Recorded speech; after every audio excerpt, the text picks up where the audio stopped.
Magandang araw po sa inyong lahat mga kaibigan. Huwag kakalimutan na mag-like, mag-post ng inyong mga comments, mag-subscribe at pindutin ang notification bell para updated po kayo sa mga pinakabagong post ng inyong si Papa Dudut. Papa Dudut Stories.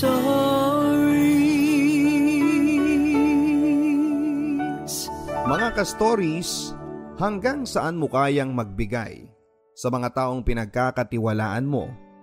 Pero sa bandang huli ay aahasin ka pala. Mga ka-stories, may limit nga ba ang pagpapatawad? Kung meron, hanggang kailan nga ba ako dapat magpatawad? Dear Papa Dudut, magandang araw po sa inyong lahat, Papa Dudut, at sa lahat ng inyong mga tagapakinig sa online. Tawagin niyo po ako sa pangalang Rodel. 34 years old at isa po akong OFW bilang welder sa United Arab Emirates. Mga nasa 2 buwan na rin po mula nang nakabalik na ako dito sa Pilipinas. Pero agad-agad ay nagkasikaso ako ng mga papeles para muli akong bumalik sa abroad dahil kailangan ko pong kumita ng pera at para mabilis na makapag-move on.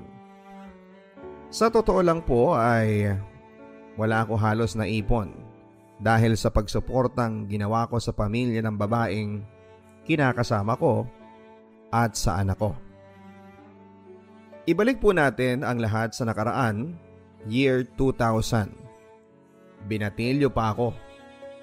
Patpatin at gusgusin pa lamang ako noon at masasabi mo nga siguro, Papa Dudut, na papasa akong miyembro ng mga batang hamog.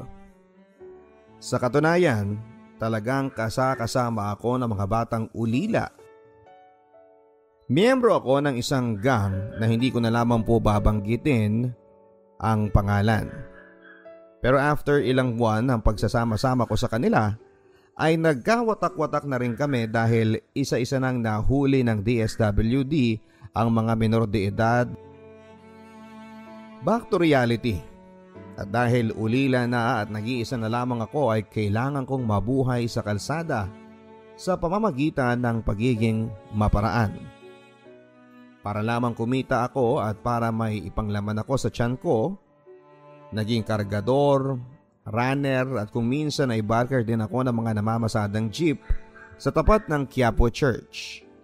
At aaminin ko po sa inyo mga ka-stories na minsan din po akong nainganyo na gumawa ng masama. At yon ay ang pandurukot. Dahilan para makilala ko si Nanay Sally at ang mga anak niya. Linggo ng umaga, siksikan ng mga tao sa Quiapo.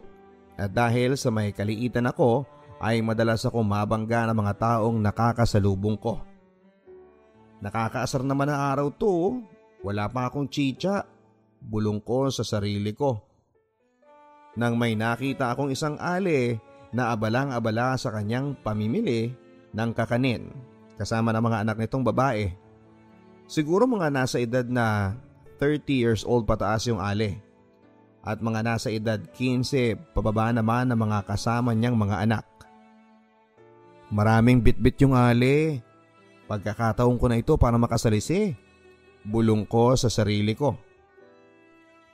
Aktong kukuhanin ko na ang wallet niya sa bulsa ng palda niya nang biglang naramdaman ko, Papa Dudut, ang pagtuktok sa ulo ko ng kasama nitong dalaga. Huli ako sa akto, Papa Dudut. Ang akala ko ay katapusan ko na, Papa Dudut, nang binitbit ako ng ale at ng mga anak nito sa barangay. Dito na ako tinukso ng mga tanod. Makailang beses na rin kasi akong nahuli ng team nila. Napag-alaman ko na Aling Sally pala ang pangalan ng babaeng tinangka kong dukutan. Kinakailangan niyo pong magsampa ng formal na reklamo at umaten po kayo ng pagdinig sakaling ipatawag po kayo. Kailangan ba talaga yon? Opo, misis. Hindi po kasi uusad ang request natin na madala ang batang ito sa bahay Pag-asa. Kung hindi nyo itutuloy ang reklamo. At dahil dito ay nakita kong namilog ang mga mata ni Aling Sally. Parang natulala siya sa mga napag-alaman niya. Sige, di bali na. Hindi ko na itutuloy ang reklamo ko sa bata. Magsipag din kasi kayong magbantay. Aba mas lalong dumadami ang mga mandurukot dito sa Quiapo. Malakas na sabi ni Aling Sally. Sabay ismid sa mga kausap nitong tanod. Sandaling natahimik ang lahat. Swerte ka boy, pantutokso sa akin ang isa pang tanod. Matapos noon ay agaran na ring umalis si Aling Sally at ang mga anak niya. Alam kong hindi siya naging masaya sa mga pag-uusap na naganap sa barangay outpost. Hindi ko makakalimutan ang araw na yon, Papa Dudut. Ang araw din na nagpabago ng buhay ko. Parang may kung anong nagbulong sa akin para sundan si Aling Sally sa paglalakad kasama ng mga anak nito. Nakatingin lang ako noon kay Lourdes, panganay na anak ni Aling Sally. Mga kaidaran ko lang din siguro si Lourdes. Sa tansya ko ay mga nasa edad 15 hanggang 17 siya. Ako naman ay 15 years old pa lamang noon. Sa totoo lang, kaya ako sumunod sa kanila ay dahil nagagandahan ako kay Lourdes. Pero hindi ko akalain na sa paglalakad ko at sa pagsabit sa jeep ay mararating ko din pala ang barangay nila. Maraming tao sa barangay nila. Meron ding mga lumang nakaparadang jeep at terminal na pwede kong pag-ekstrahan. Mukhang matatagalan pa bago ako umalis dito dahil natagpuan ko na ang inspirasyon ko. Walang iba kung hindi si Lourdes. Mula noon ay madalas na akong tumambay sa paradahan ng terminal sa jeep sa may labasan. Inaabangan ko ang mga pasaherong sasakay sa jeep para alalayan sila sa pagsakay at para magtawag din ng iba pang mga pasahero para maging siyama ng laman ng jeep bago ito umusad. At dito ko nga nakilala si Lourdes. Alam ko na namumukhaan niya ako ng araw na muli kaming magkita. Siyempre ako naman ay batay mali siya na kunwari ay hindi ko pa siya namumukhaan. Halos araw-araw kaming nagkikita, Papa Dudut, pero araw-araw din akong nakatangalang sa kanya. Hindi ko kasi alam kung ano ang sasabihin ko sa sobrang hiya ko sa mga nagawa ko na atraso sa kanila ng nanay niya. Hanggang sa langit na nga ang gumawa ng paraan para mapalapit ang loob ko kay Lourdes. Alas 9 na ng gabi yon at kabababa lang ni Aling Lourdes at ni Aling Sally ng jeep nang biglang may umagaw ng shoulder bag ni Aling Sally. Ako naman ay mabilis pa kay Flash sa paghabol sa lalaking umagaw ng bag niya.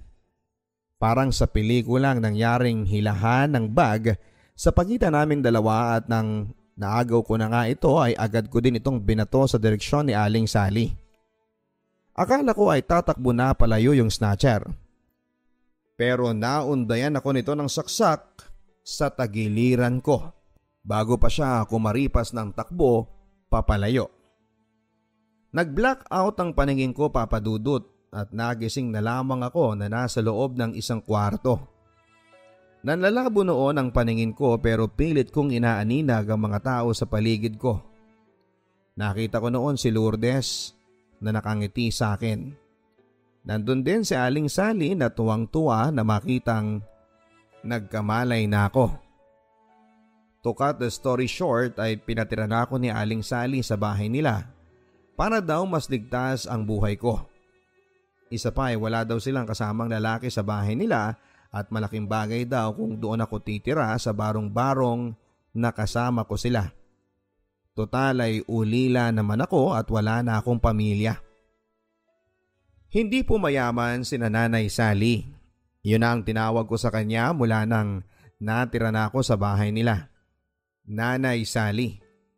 Bagamat kapos din sa buhay ay hindi naman sila kumukulang sa pagmamahal at respeto ng mga taong nakakakilala sa kanila. Pinatawad na ako ni Nanay Sally sa pagtatangka kong dukutan siya noon. Umano ay mas importante na mas nakilala niya kung sino ang tunay na ako nang nagawa kong ipagtanggol sila mula sa masamang loob.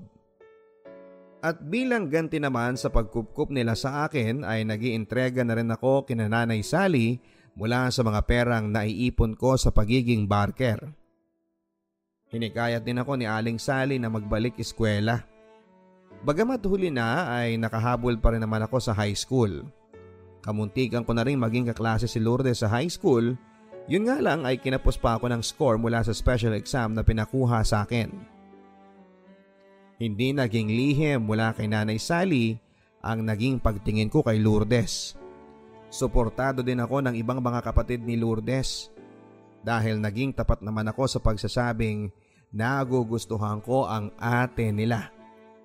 Sa simula ay tutol si Nanay Sally, pero habang lumilipas ang mga araw ay mas lalo ko lang pinatunayan sa kanila na masidhi ang pagmamahal ko kay Lourdes. Pinagbutihan ko ang pag-aaral ko, Papa Dudut, alang-alang kay Lourdes na noon naman ay JF ko na. Hanggang sa makapagtapos na ako ng high school, agad din akong sumabak sa special course ng TESDA para sa pagwe-welding, samantalang si Lourdes naman ay nagtatrabaho sa isang fast food chain. Pangarap naming dalawa ni Lourdes ang makapagtapos sana sa kolehiyo. Pero dahil kapos kami sa pera, ay wala kaming choice kundi ang sumabak kaagad sa paghahanap buhay. Legal na ang relasyon naming dalawa kay Nanay Sally at para na kaming mag-asawa. Dahil tulong kaming dalawa ni Lourdes sa pagtataguyod sa mga nakababatang kapatid niya. Wala naman kasing ibang maaasahan, Papa Dudut, bukod kay Nanay Sally na isang street sweeper na balo na ay kaming dalawa lang ni Lourdes ang pwedeng sumuporta sa mga kapatid niya. Matindi ang ginawa naming pagpipigil ni Lourdes, Papa Dudut. Alam kasi namin na hindi pa kami handa sa pagbuo ng pamilya. Pero talaga palang mahirap magsalita ng tapos dahil makalipas ang ilang buwan ay nabuntis ko na si Lourdes. Walang pagsidla ng kaligayahan naming dalawa dahil biyaya ng Diyos ang pagkakaroon ng anak. Bagamat financially ay hindi pa kami stable pero nagagawan ko naman ang paraan sa tulong na rin ng sipag, tiyaga at panalangin. Isang buwan matapos manganak ni Lourdes ay balik trabaho na muli siya. Naaawa ako sa kanya pero alam kasi niya na kailangan naming dalawa na sabay kumayod. Kung hindi ay kukulangin kami sa pera. Nasa ed na rin kasi ang ipon namin dalawa na nagastos namin sa kanyang panganganak. Mabuti na lamang at maaasahan ng mga kapatid ni Lourdes sa pag-aalaga kay baby. Isang araw ay niyaya ako ng mga kabarkada ko na makipagsapalaran sa pag-a-apply bilang welder sa UAE sa pamamagitan ng OWA. At umayon naman ang tadhana nang pumasa kami ilang buwan matapos ng interview at pagpasa ng mga requirements. Araw-araw kong dinadalangin yon na sana ay makakuha ako ng slot sa abroad, pero habang papalapit na ang araw ng paglipad ko papunta sa UAE ay palungkot naman ako ng palungkot. Hindi ko ma-imagine ang buhay ko na hindi ko katabing matulog si Lourdes at ang baby namin. Mahirap mabuhay nang wala sa tabi ko ang pamilyang itinuring ko ng akin. Ang luto ni Nanay Sally, ang kulitan ng mga kapatid ni Lourdes at ang gabi-gabing iyak ng baby ko. Lahat ng yon ay mami-miss ko.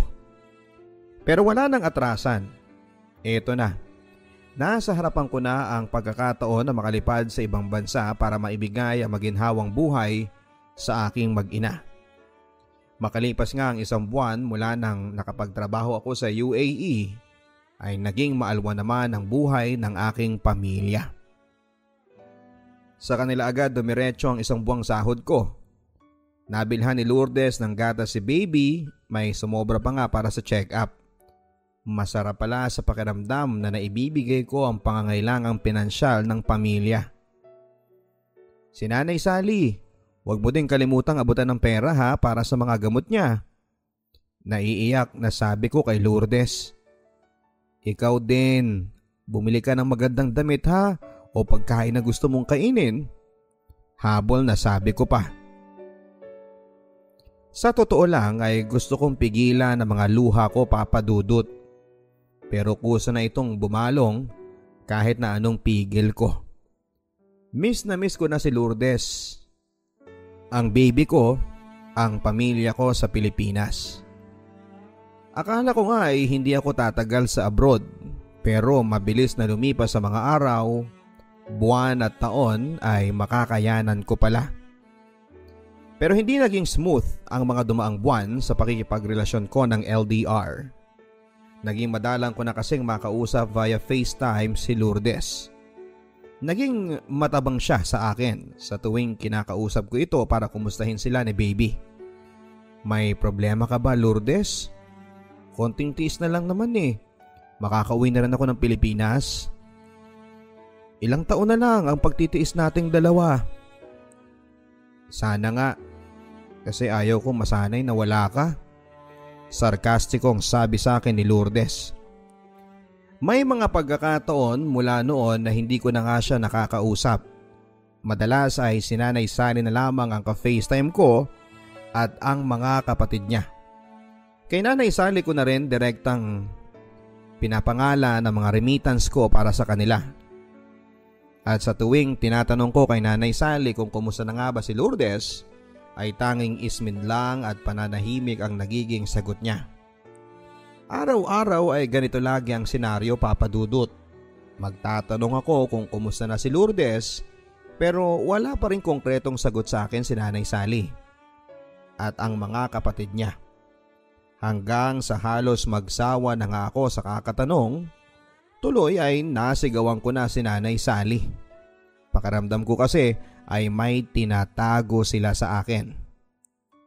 Nanay Sally, hindi ko na kaya na lagi niyo sa akin itinatago si Lourdes. Mamamatay na ako dito sa abroad sa lungkot at sa kakaisip kung kumusta na ang asawa ko.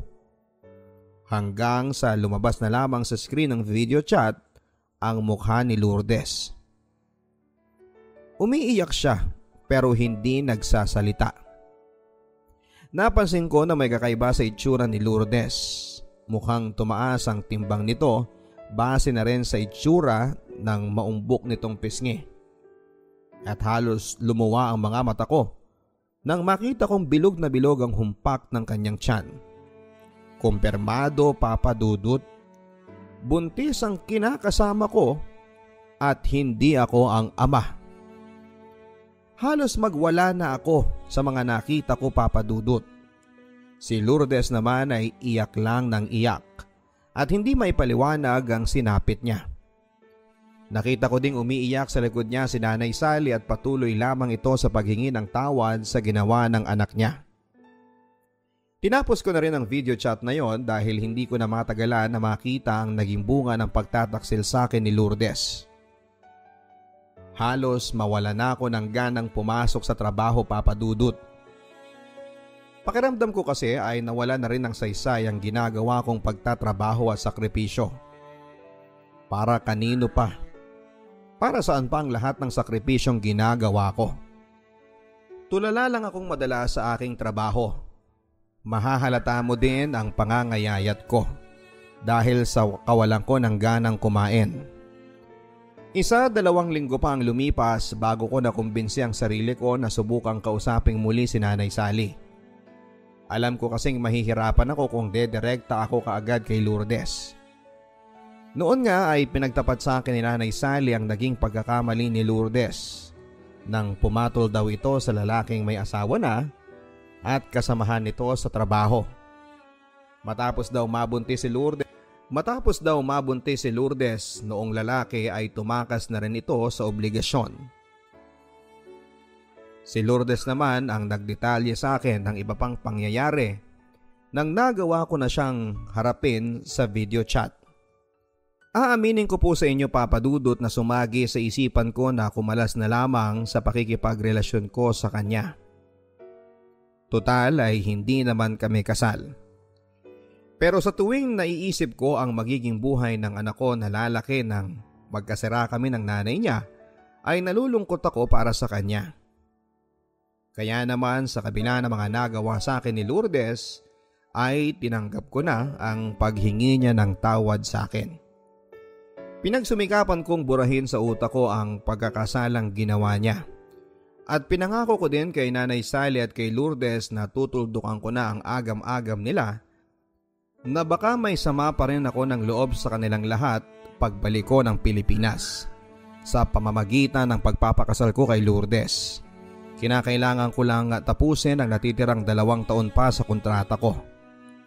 Sa totoo lang ay hindi po naging madali natanggapin sa puso ko at isip ko ang nagawang kalokohan ni Lourdes.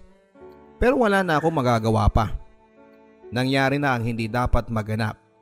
Kailangan ko lang tanggapin na madadagdagan na ang anak ni Lourdes. At bilang pinili ko namang tanggapin siya, ay kailangan ko ding tanggapin ang bata na ipapanganak pa lamang niya. Ganon pa rin ang takbo ng buhay ko. Trabaho, trabaho, trabaho at padala. Umiikot lang sa kailangan kong suportahan maging ang pagpapagatas sa batang hindi ko naman anak. Sa simula ay hindi ko magawang kausapin ang pangalawang anak ni Lourdes sa video chat. Pero parang may kumirot sa puso ko na ang una nitong natutunang sabihin ay ang salitang papa. Ang buong akala ng bata ay ako ang totoong papa niya. Sa isang iglap ay naging pantay ang pagtingin ko sa anak ni Lourdes sa pagkakasala at sa totoong. Mabilis na lumipas ang taon at nakabalik na ako ng Pilipinas. Hindi na ako nagpasundo sa airport at mas pinili ko na lamang na gulatin sila sa pagbabalik ko. Agad na yumakap sa akin ang panganay ko na si Rodney at sumunod ding yumakap sa akin ang isa pang maliit na bata na itago na lang natin sa panghalang JR. Isang iglap ay parang nawala lahat ng sama ng loob ko kay Lourdes. Matapos kong makita ang 2 batang pinaghirapan kong suportahan habang nasa ibang bansa ko. Nakita ko din ang galak sa mga kapatid ni Lourdes na ngayon ay mga dalaga na rin. Si Nanay Sally naman ay malaki na ang pinagbago. Umidad na at mas lalong naging malumanay na sa kanyang pagsasalita. Panay hingi lang siya ng tawad sa akin at pasasalamat sa lahat ng sakripisyong ginawa ko sa kanila. At patuloy ko daw na pagsuporta kahit na may pagkakamaling nagawa si Lourdes. Walang perpektong nilalang sa mundo, anak. Kaya muli ko sa iyong hinihingi ng tawad kung ano man ang nagawang kasalanan ng anak ko. At magiging kasalanan pa niya. Naiiyak na sabi sa akin ni Nanay Sally. Sa wakas, pagsapit ng gabi, kagagaling lang ni Lourdes sa trabaho ay ang muli naming pagkikita. Napaiyak na lamang ako, Papa Dudut, habang yakap-yakap ko si Lourdes. Wala din kahit na anong sumbat pa ang lumabas sa aking bibig. Ang sinabi ko lang sa kanya ay magsimula kaming muli. Isang buwan matapos ng pag-uwi ko ay napag-alaman naming buntis si Lourdes. Siyempre, masaya ako sa balitang ito. Sa klinik ay tuwang-tuwa pa ang doktor sa pagsasabing malusog daw ang 2 buwang pinagbubuntis ni Lourdes. Natahimik na lamang ako sa mga narinig ko. Nagtataka. At nag-iisip ako kung tama ba ang mga narinig ko. 2 buwang buntis si Lourdes? Paanong nangyari yon samantalang 2 buwan pa lamang ako sa Pilipinas? Papa Dudut, habang sinusulat ko po ang liham na ito ay nakapagpasa na po akong muli ng mga applications ko sa panibagong trabaho sa abroad. Sa Dubai naman sa pagkakataong ito. Pinili ko na hindi na rin samahang umuwi si Lourdes sa bahay namin sa Maynila. Yon ay matapos niyang aminin sa akin na sa ibang lalaki na naman ang ipinagbubuntis niya. Sobrang sakit, Papa Dudut. Sobrang sakit na halos sasabog na ako sa trauma ng paulit-ulit na ginagawa sa akin ni Lourdes na panloloko. Naging masamang tao ba ako sa kanya para gawin sa akin ito? 2 beses akong ginago ng babaeng dapat sana ay pakakasalan ko na. Ng babaeng pinili kong patawarin sa kabila ng kasalanang nagawa niya. Pero sa pangalawang pagkakataon, makaya ko pa kaya siyang patawarin? Sa ngayon ay hindi ko pa alam ang sagot. Ang inyong ka-stories, Rodel of Manila. Walang pinipiling kasarian ang pag-ibig at wala ring pinipiling kasarian ang pangangaliwa. Mga kapuso, tama pa bang panghinayanganan ng pag-ibig na ipinaglaban kung harap-harapan ka nang ipinagtatabuyan? Dear Papa Dudut, ako po si Burns, 32 years old at nakatira sa Muntinlupa. Isa po ako sa inyong mga masusugid na taga-subaybay at matagal ko na rin pong gustong sumulat sa inyo. Ngunit ngayon lang po ako nagkaroon ng lakas ng loob at konting panahon para isulat ang lahat ng nangyari sa akin, Papa Dudut. Ang aking ibabahagi pong kwento ng pag-ibig ay medyo kakaiba. Bisexual po kasi ako, Papa Dudut. Meron akong mga nakarelasyon na babae at lalaki. Ngunit mas marami po akong mga nakarelasyon na babae noon. Hindi ko po akalain na ang makakapagpatibok po pala talaga ng aking puso ay isang bakla. Itatago ko na lamang po ang aking ex sa pangalang Yan. Kapag nagmomoher po kasi si Yan ay ang ginagawa niyang babae ay si Rian Ramos. At sa katunayan ay medyo kamukha nga po talaga niya ito. Mistiso po kasi si Yan, guwapo at matangkad. Kaya naman po ay marami ring mga babae ang nagkakagusto sa kanya. At nung high school nga po siya, noong hindi pa siya out, ay medyo heartthrob nga daw po siya sa kanilang eskwelahan. Sa katunayan ay nakapag-out nga lang po siya sa kanyang mga magulang noong 25 years old na siya. Pero dahil konserbatibo ang dating pulis na tatay niyan, ay hindi po talaga ito natanggap ng kanyang pamilya. Kaya't nakakapagmuher lamang po siya ng todo kapag katuwaan lang, pero kadalasan ay talagang straight na lalaki ang bihis niya. Samantala nagkakilala naman po kami niyan dahil barista po siya sa internet cafe na pinagtatrabahuhan ko.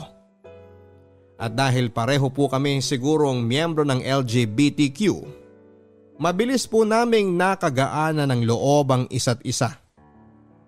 At di kalaunan ay naging close po kami kaagad. Kapag may problema siya sa boyfriend niya ay ako kaagad ang una niyang sinasabihan. At kapag ako naman ang nagkakaproblema sa girlfriend ko, ay siya rin po kaagad ang una kong tinatawagan. Hanggang sa dumating na nga po sa punto na nagsimula na rin po akong mag-isip na okay sana kami niyan. Compatible at magkasundo sa lahat. Ang kaso nga lang lalaki ang habol niya. Pero hindi ko po akalain, Papa Dudut, na ang mga bagay na yon din pala ang tumatakbo sa isipan niya.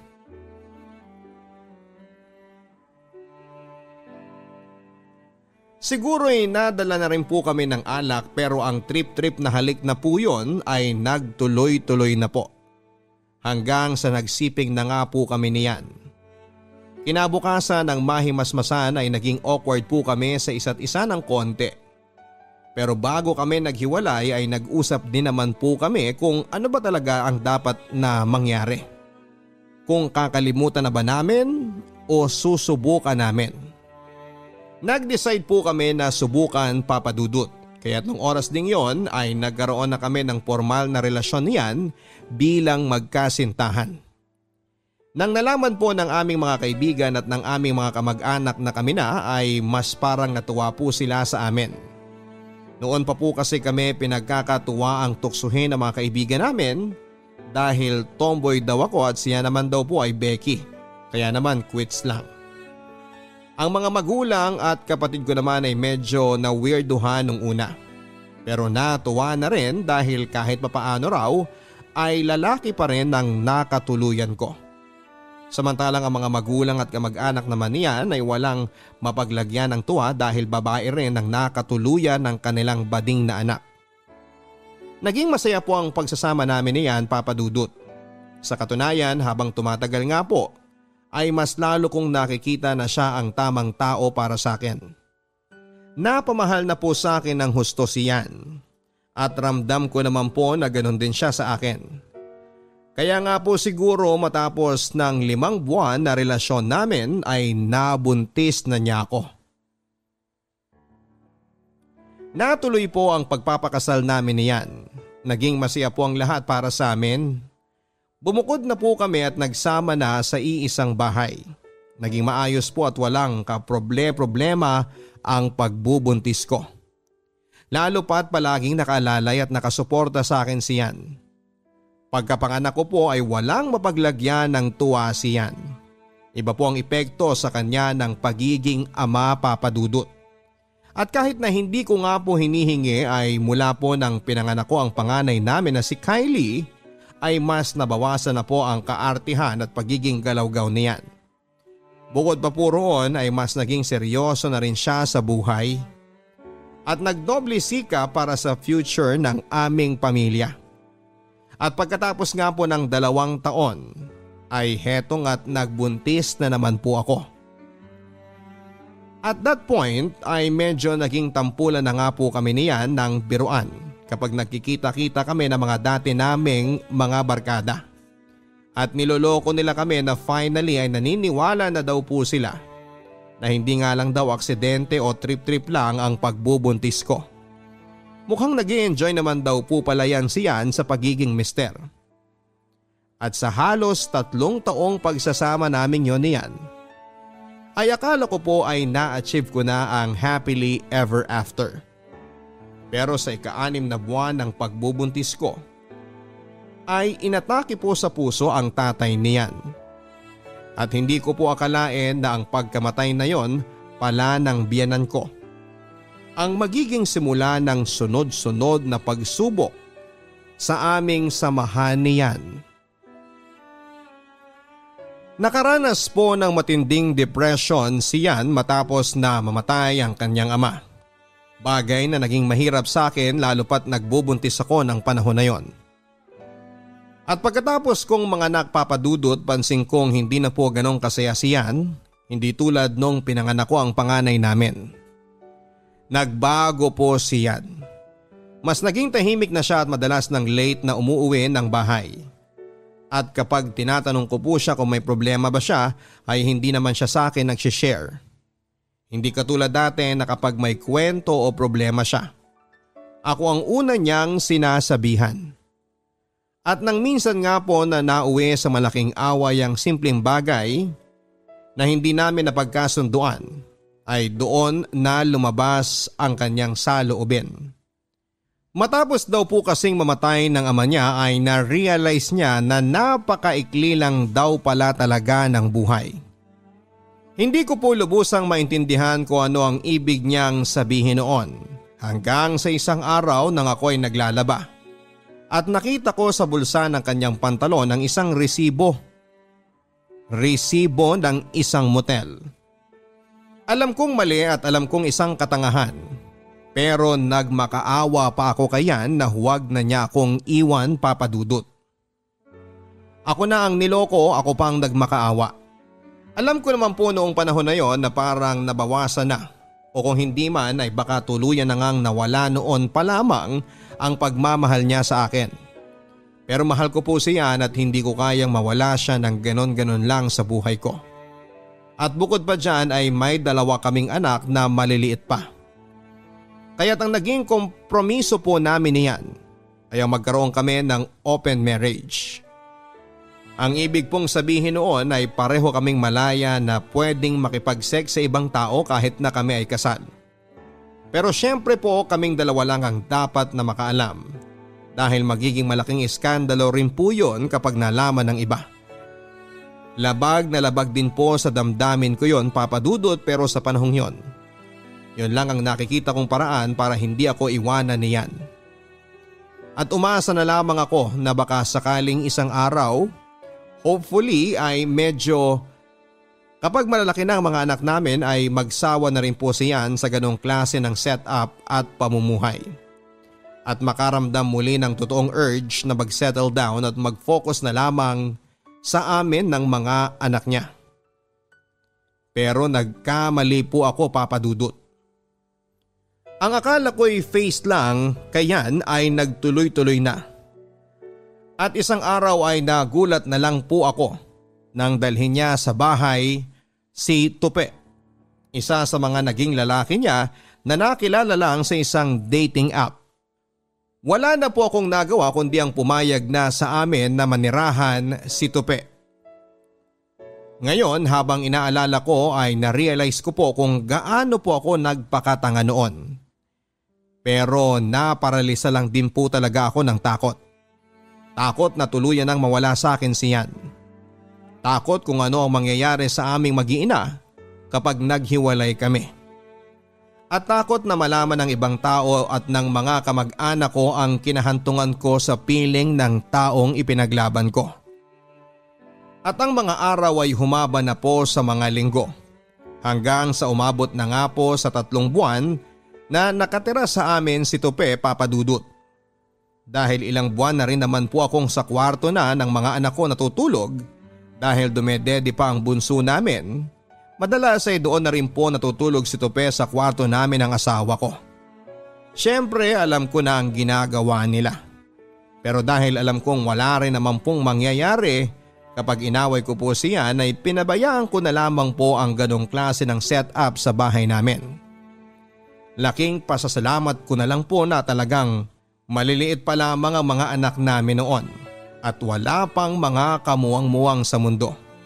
Kaya't hindi pa nila alam kung gaano kagulo at kakomplikado ang sitwasyon namin ng tatay nila.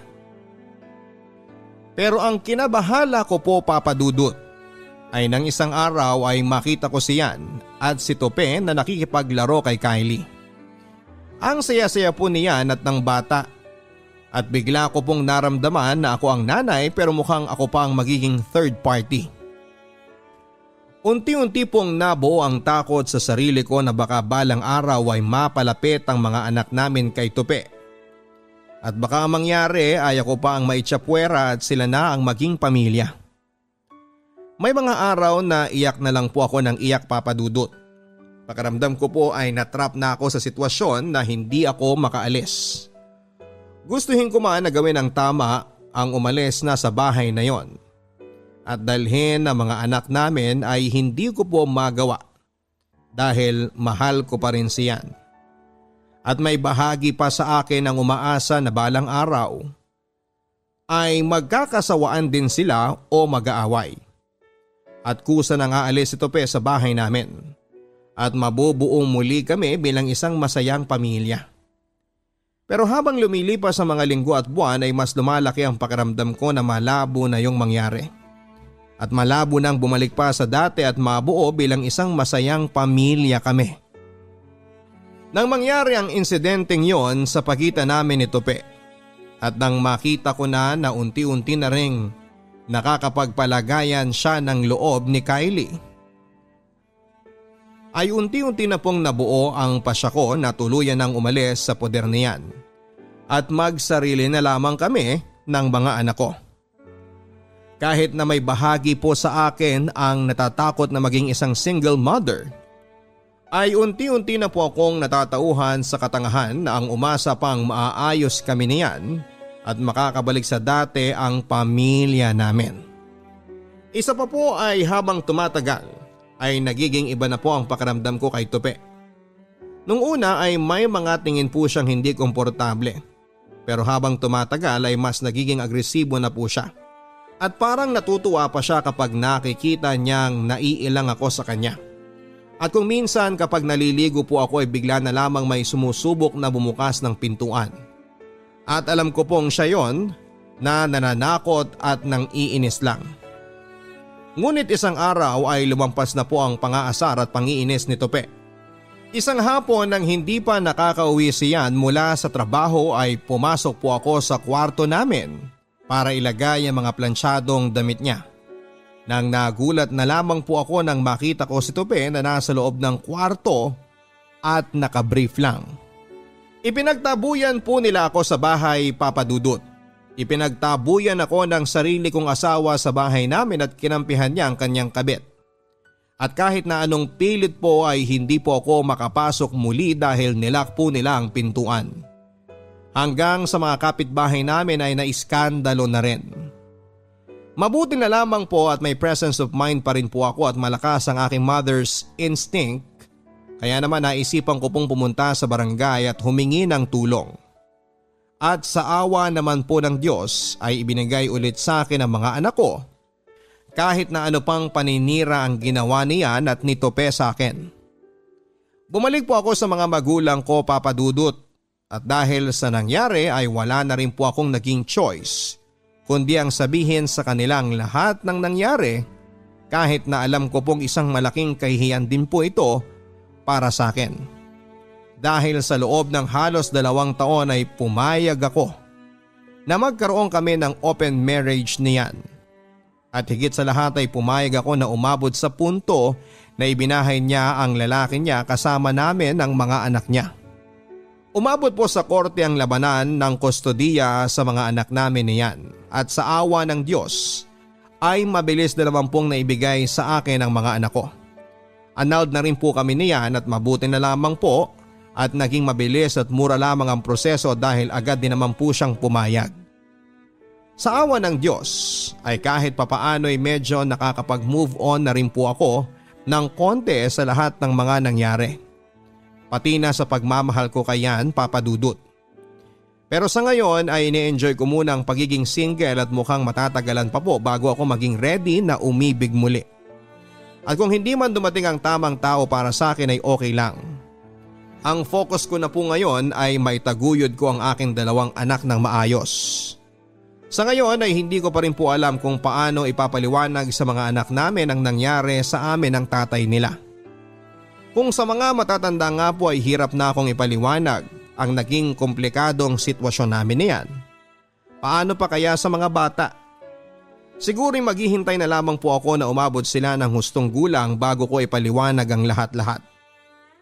Pero sa ngayon ay nagpapasalamat na lamang po ako na kahit na nagpakatanga ako sa loob ng halos 2 taon, ay agad ko rin naman pong napagtagumpayan ang matinding dagok at pagsubok na yon.